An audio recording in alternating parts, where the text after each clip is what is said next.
Welcome! In front of me I have OPPO Reno5 5G, and today I'll show you how you can activate Hey Google.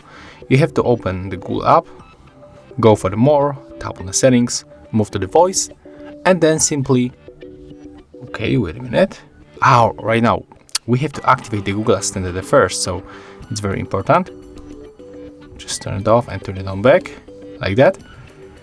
And right now just simply go back for the voice, tap on the voice match, and then click on the switcher.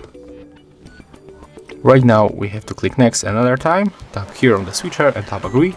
In my case it's ready, but you will get a circle like that, and you have to say OK Google for the 2 times, OK Google, and the 2 times Hey Google.